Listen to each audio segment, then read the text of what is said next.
평화를 위기에 이 자리에 오신 믿음의 자녀 여러분, 오늘 우리는 분단으로 고통당하는 한반도와 함께 신음하며 분단의 속박에서 해방되기를 바라는 마음으로 모였습니다. 우리를 구원하시는 은총의 하나님 앞으로 나아갑시다. 우리의 아픔을 하여주시는 사랑의 주님께 자비를 베푸사 그의 긍휼로서 한반도 평화 통일의 희망을 보여주실 것입니다. 주님의 인재를 소망하며 침묵 기도 드립시다.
참되게 예배를 드리는 사람들이 영과 진리로 하나님께 예배를 드릴 때가 옵니다. 지금이 바로 그때입니다. 하나님께 예배를 드리는 사람은 영과 진리로 예배를 드립니다. 김영선 목사님 나와서 기도하십니다.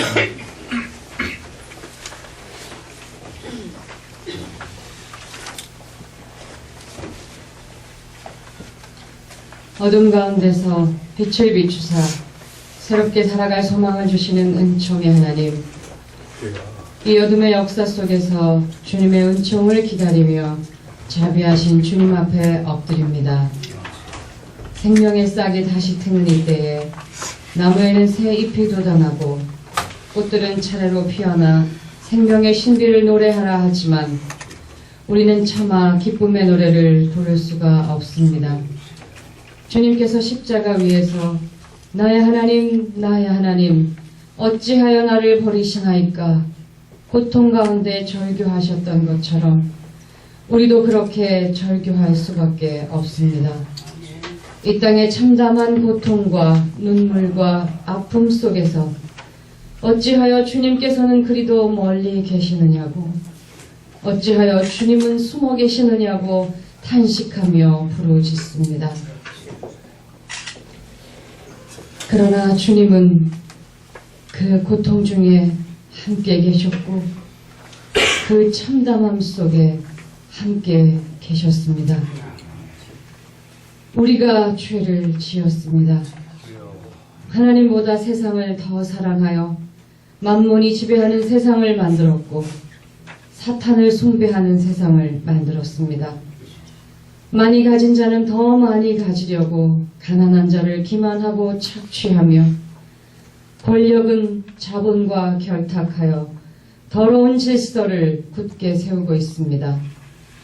주님을 모독하고 멸시하며 죄악을 감추어 덮으려고 모의하고 책임을 회피하고 남에게 떠넘기며 추악한 사탄의 책략을 따르고 있습니다. 이 땅 구석구석에 죄악이 스며들어 불의와 부패의 악취가 가득하고 가난하고 힘없는 민중들은 한 줄기 희망을 찾기도 어렵습니다.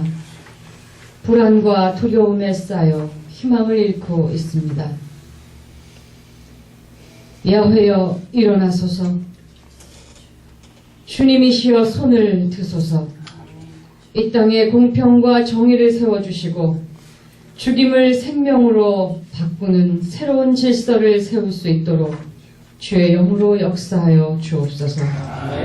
평화의 하나님 나라를 세우시려고 이 땅에 오셔서 십자가에 죽으시고 부활하시어 우리에게 평화를 주시고 우리를 세상에 보내셨으니 이제 우리가 주님의 길을 따라 십자가 행진에 나서게 하옵소서. 진리를 외면하고 거꾸로 가는 세상을 바로잡을 용기를 허락하여 주옵시고 믿음으로 인내하며 서로 손잡고 사랑으로 동행하게 하여 주옵소서.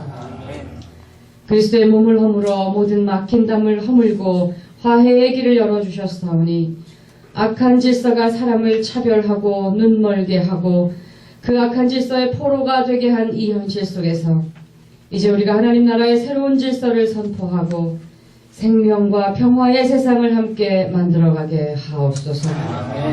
우리가 이 땅의 미랄들이 되어 썩어질 때 새로운 생명들로 부활할 것을 믿습니다. 부활하신 주님께서 불어넣어 주시는 생명의 숨을 받아서 아픈 세상을 치유하며 하나님의 형상인 모든 사람들이 평화를 함께 누리며 주님께서 주신 생명을 모두가 충만히 살아낼 수 있도록 주님의 영으로 함께하여 주옵소서. 생명과 평화를 주시기 위해 자기를 온전히 희생하시고 부활하신 우리 주 예수 그리스도의 이름으로 기도하옵나이다.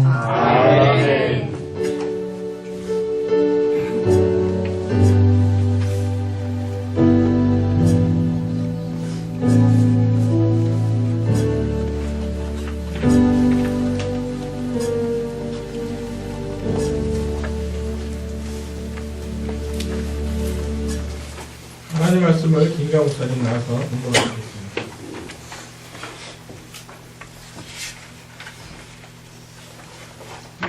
요한복음 4장 14절에서 15절 말씀입니다. 내가 주는 물을 마시는 자는 영원히 목마르지 아니하리니 내가 주는 물은 그 속에서 영생하도록 솟아나는 샘물이 되리라.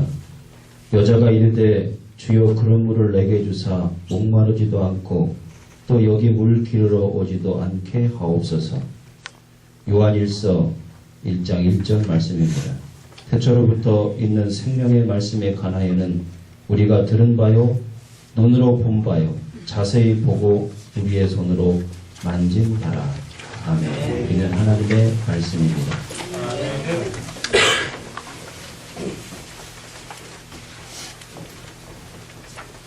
해인계 목회자들 수업 있으신 후에 인터뷰에 대한 김목사님 설교 말씀하시겠습니다.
이런 날씨가 오게 속에서도 평화 통일이 이루어지기를 간절한 마음으로 이리 참여한 여러분들을 주님의 이름으로 환영합니다. 우리 총회가 함께 드리는 우리 평화 통일 염원 월요 기도회 순서에 따라 오늘 우리 인천노회가 드리게 되었습니다. 우리 서해 MLL로 인해 항상적인 긴장 관계에 있는 노인 지역에 위치한 우리 인천노회로서는 남북한의 갈등의 해소 그리고 평화 통일의 기반인 조성이야말로 그 어느 지역보다도 절실한 지역입니다. 더구나 우리가 예배드리는 이곳 수요리 임마누엘 동산은 우리 민족의 자주와 민족 그리고 통일된 세상 하나님 나라를 위하여 몸바쳤던 우리 강목사님 장준하 선생님 그 신앙의 선배들이 기운이 깃든 곳이기도 합니다. 그런 점에서 오늘 우리 드리는 예배는 매우 의미가 있다고 봅니다. 오늘 이 시간 제가 평화통일을 주제로 예배드리는 이 자리에서 그래서 제가 평화통일을 뒤돌아본다. 어쩌면 진부한 주제를 제가 다시 한 것은 지금 한국 사회는 세월호 선박 침몰이라는 큰 충격 속에 우리가 빠져 있습니다. 많은 사상자, 실종자, 그리고 특히 다수의 어린 학생이 라는 것이 우리의 마음을 아프게 합니다. 그래서 사적입니다만 왜 이렇게 저도 눈물이 많아졌는지 제가 젊은 친구들만 보면 눈물이 자꾸 쏟아져서 제가 감당을 못합니다만 더구나 오늘 13일째 우리 진도저 앞바다에 물속에 있는 실장자에 대한 구조 등에 전혀 진전이 없는 방치된 채 있는 상황들입니다. 아마 여러분들은 이 현장에 대한 소식들을 보면서 어떤 마음이었겠습니까? 아무튼 제가 긴 얘기는 없이 우리 한국 사회가 가진 총체적 모습을 잘 드러내게 한 사건이라고 봅니다. 한국 사회의 모습, 자본주의 사회 속에 이미 욕망과 욕구에 몰아된 우리들의 이그러진 모습을 극명하게 보내준 사건입니다. 그저 우리는 속수무책으로 바라보아야만 하는 그래서 우리가 할 수 있는 것은 우리 못난 어른 때문에 너를 이렇게 만들었다는 미안함과 함께 우리 마음에 솟구치는 분노와 좌경함으로 우리 모두에게 씻을 수 없는 상처를 지금 입혔습니다. 아마 이번 세월호 침몰 사건이야말로 그간 작고 큰 사건에 익숙한 우리들입니다. 그리고 위험에 늘 도사리고 있는 한국 사회 속에서 그래도 우리가 발달된 잘 잊고 사는 우리들이 아니었겠습니까? 이번에 상처는 그러나 우리들의 속살을 여지없이 드러낸 것으로 부끄럽고 미안한 마음이 쉽게 치유될 수 없을 거라고 봅니다. 저는 여기서 가장 중요한 것은 이 모습, 시대가 갖고 있는 모습, 한국 사회가 갖고 있는 모습, 그 모습의 최종적 피해자는 바로 사회적인 가장 취약계층이라는 사실입니다. 늘. 그리고 바로 사회적 약자라는 사실들입니다. 이게 대단히 중요한 사실입니다. 사회적 약자들, 사회적 취약계층들이 갖고 있는 모습의 담지자라는 사실입니다. 우리가 당연하게 알듯이 이번 사건도 마찬가지입니다. 세월호 침몰 사건도 그것을 극명하게 우리에게 보여주고 있습니다. 어른들의 말에 따라서는 어른들이 만든 세계 속에 속수무책으로 당한 것들이 아이들이 아니었습니까? 누가 혹자나 말합니다만 시간에서 제가 못하겠습니다. 이건 정말 우리가 다른 실존적인 데서 등장하는 앱소디티, 정말 부조리한 현실을 여지없이 우리가 드러내주는 것입니다. 시대의 모습을 담보한 오늘 현실. 제가 진부한 주제인 다시 통일에 대한 얘기도 분단의 현실로 돌아간 것도 바로 이러한 동일한 모습을 담보하고 있는 것도 바로 분단 역시도 마찬가지라고 봅니다. 오늘 우리가 묵상했던 사장, 제가 긴 얘기는 안 합니다만 저도 이 본문을 읽으면서 오늘 사마리아 여인의 이야기입니다. 사마리아 여인 두 가지가 벌써 당시 분단 시대를 살아가는 우리 히브리 역사를 제가 이스라엘 역사는 다 말할 수 없지만 그들은 그 역사를 출애굽에서 그들이 만들었던 그 하나님 나라에 대한 그것을 포기하며 살았던 역사들 아닙니까? 그리고 그 이후에 왕정을 거치며 왜곡되고 비틀어진 시대를 살았던 것의 극명한 형태가 여기서 나타납니다. 그렇습니다. 사마리아 여인, 이 말 속에는 이미 분단 시대를 살아가는 그리고 이 여인의 모습을 통해서 함축되게 표현하고 있습니다. 그렇습니다. 시대의 아픔. 사마리아 여인이라는 사마리아 지역, 사마리아 약자라는 여성, 왜곡된 그래서 역사의식을 가질 수밖에 없습니다. 그것은 더 나아가 민족, 종교, 성별에 대한 편견을 가질 수밖에 없습니다. 하나는 그것이 그런 그가 가진 그의 의식을 규정하는 거라면 또 하나 뭡니까? 그의 삶을 어떻게 처절하게 유린하고 있는 장면이 우리에게서 나오는 겁니다. 개인의 삶이라는 것이 이 시대를 살아가는 여인에게 나타나지 않습니까? 그것도 우리 한창 본문에 나오는 대낮의 우물가로 가는 여인. 저는 그 묵상을 제 방식대로 생각합니다만 그래도 여인이 그 시대를 살아가는 여인들이 가장 자기가 자기 속마음을 나눌 수 있는 곳들이 우물가가 아니겠습니까? 여인들이 모이고. 그러나 그것도 우물가를 대낮에 간다는 것은 이건 우리가 생각해 볼 수 있는 것입니다. 그 여인의 마음을 쏟아놓을 수 있는 것조차 쏟지 못하는 이 안타까운 마음들, 최소한 자기 여인으로서 누려야 될 최소한의 삶마저 누리지 못하는 우물터에서 누리지 못하는 한 여인의 모습입니다. 그 여인의 자폐적인 삶입니다. 대인 깊게 깊은 상처를 갖고 있습니다. 그렇습니다. 이 사마리아의 스토리는 우리들의 굴절된 모습 동시에 한 여자의 삶들을 어떻게 지배하는가. 그래서 이 요한복음 4장의 텍스트는 우리들에게 굴곡된 역사와 삶 또한 더불어 그래서 어떻게 치유할 것이냐를 우리는 잘 드러낸 것입니다. 우리 서서히 의존이 표현이지만 우리 에스겔서 37장 너무나 잘 아는 본문이 37장 1절이 그것이 아닙니까? 에스겔 골짜기에 버려진 마른 뼈 같은 모습들이 당시 분단을 살아갔던 이 소시민들의 삶을 여과 없이 보여주고를 합니다. 그 여인이 그렇게 철저히 외적으로 내적으로 닫혀진 여인이 예수님을 만나서 그가 새로운 존재로 바뀌는 거 아닙니까? 그가 감히 할 수 없는 일을 사람들 앞에 당당한 자기 세계를 도전한 거 아니겠습니까? 그렇습니다. 저는 이 모습을 보면서 시대적 우리가 세월호에 갇힌 한 사건들, 시대가 같은 모순 사건이나 분단의 사건은 거의 맞물려 있는 시대의 모습을 총체적으로 안고 간다는 겁니다. 그리고 그것은 해결은 우리가 그 해소를 위해서는 우리도 여러 가지 노력도 필요하지만 또 하나 필요한 것은 치유라고 봅니다. 오늘 특별히 저희들은 평화통일 선교로 왔습니다. 우리는 통일에 대한 이 모습도 우리 너무나 잘 알고 있습니다. 우리가 긴 시간 동안에 우리 통일에 대한 우리 남북한의 필요성 그리고 그것은 남북이 함께 공존할 수밖에 없는 이유 때문에 우리는 여러 가지 상호 신뢰와 과정들을 우리가 여러 가지 밟아왔습니다. 저는 그런 통일에 대한 논의를 다 말하고 싶은 마음은 없습니다. 다만 우리 박근혜 대통령이 말했던 통일 대박이라는 그 논리 우리가 너무나 잘 하잖아요. 통일을 바라보는 그 논리 우리가 북한에서 그 저의성을 우리가 의심이 안 하더라도 그 접근의 의도라는 건 너무나 명확한 것입니다. 그것은 우리가 지난 역사 안에서 우리 짧은 역사 안에 우리는 너무 극명하게 보지 않았습니까?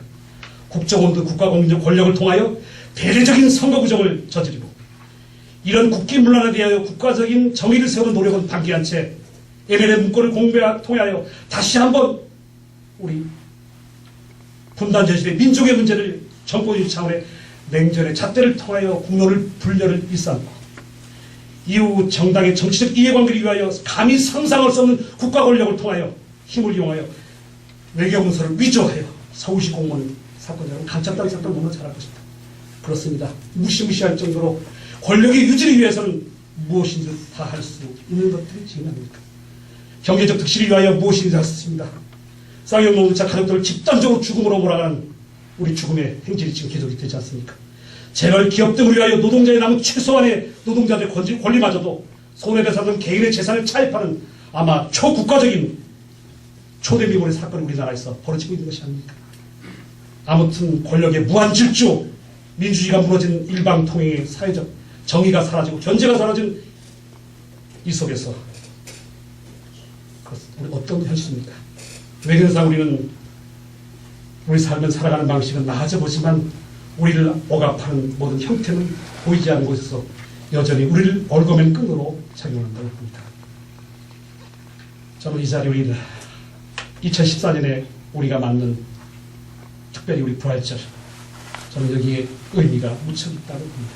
우리에게 새로운 요구를 받고 있다고 봅니다. 우리가 죽음으로부터 우리를 옮겨가는 새로운 결단을 우리에게 요구한다고 봅니다.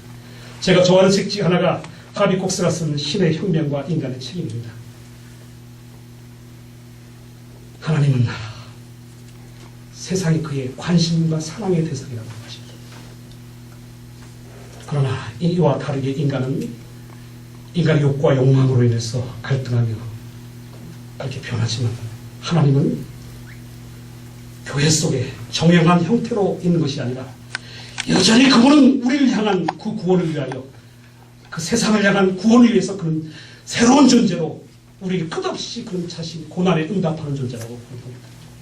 그리고 우리들에게 하나님은 인간에게 끝없이 새로운 모습의 그의 혁명과 동시에 인간에게 우리 삶의 태도와 자세를 바꾸시기를 원하는 분입니다.